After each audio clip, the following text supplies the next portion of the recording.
তীব্র গ্যাস সংকটে পড়ছে দেশ। রাজধানী সহ সারা দেশে গ্যাস সংকটের কারণে কলকারখানা সহ বিভিন্ন প্রতিষ্ঠানের উৎপাদন বন্ধ রয়েছে।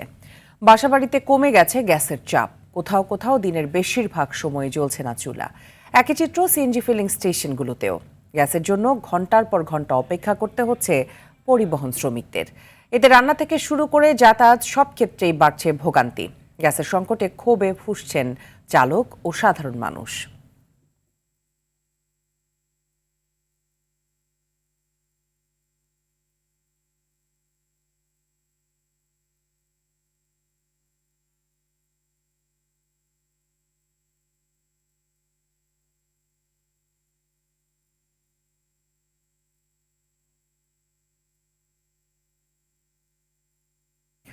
দর্শক, এই মুহূর্তে মগবাজার এলাকায় সিএনজি ফিলিং স্টেশনে রয়েছেন আমাদের সহকর্মী বিপুল দেবরায়। সরাসরি যুক্ত হচ্ছি তার সাথে।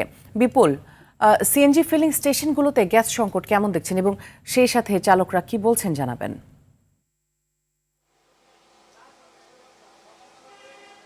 গত কয়েক সপ্তাহ ধরে এই যে গ্যাস সংকট সেটি কিন্তু তীব্র আকার ধারণ করছে। অর্থাৎ ধীরে ধীরে আমরা আগে যে সংকটটা দেখেছি আস্তে আস্তে যে বৃদ্ধি পেতে পেতে কিন্তু এখন অনেকটা বেড়ে গেছে এবং রাজধানীর যে অধিকাংশ যে সিএনজি ফিলিং স্টেশনগুলো রয়েছে প্রায় অধিকাংশ ফিলিং স্টেশনে দীর্ঘ সারি গাড়ি রয়েছে এবং বিশেষ করে ব্যক্তিগত প্রাইভেট কার, ভাড়া চালিত কার এবং সিএনজি যে অটোরিকশাগুলো রয়েছে সেইগুলোর কিন্তু তীব্র আমরা সারি দেখেছি।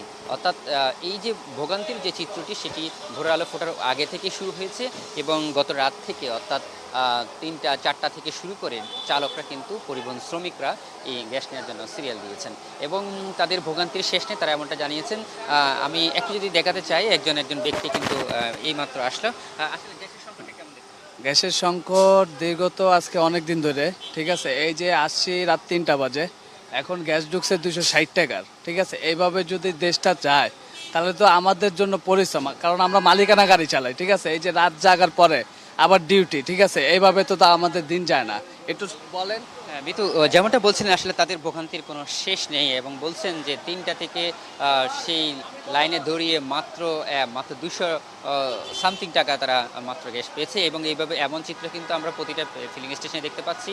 প্রতিটা চালক প্রায় 4 ঘন্টা 5 ঘন্টা লাইনে দাঁড়ানোর পরে দেখা যাচ্ছে কাঙ্ক্ষিত সেই গ্যাসটি পাচ্ছে না, 200 থেকে 300 টাকার মধ্যেই গ্যাসটা পাচ্ছে।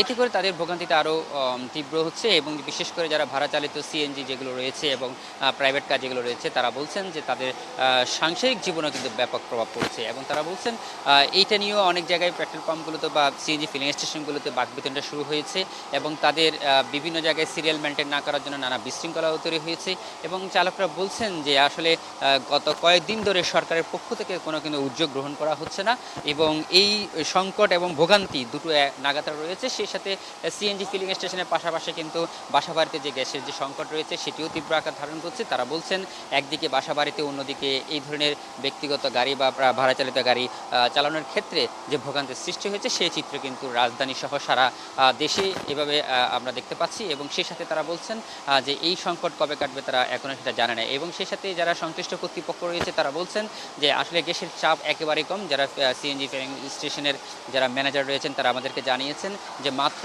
70 থেকে 80 যে গ্যাসের চাপ রয়েছে, যেখানে প্রয়োজন ছিল প্রায় 170 থেকে 80 বা 200 গ্যাসের চাপ প্রয়োজন, সেক্ষেত্রে কিন্তু এখন সেই চাপটি নেই এবং বলা যাচ্ছে দিনের বেলা বাড়তে বাড়তে এই ভোগান্তির চিত্র আরও বেশি ধরা পড়ছে। রাজধানীর বিভিন্ন জায়গায় বিভিন্ন গাড়ির সড়কে লাইন দীর্ঘ হচ্ছে এবং চালকদের যে ভোগান্তি সেটি কিন্তু চরম আকার ধারণ করছে। সরকার দ্রুত এই বিষয়ে সমাধান দেবেন এবং সবার ভোগান্তি শেষ হবে। ধন্যবাদ আপনাকে যুক্ত হওয়ার জন্য।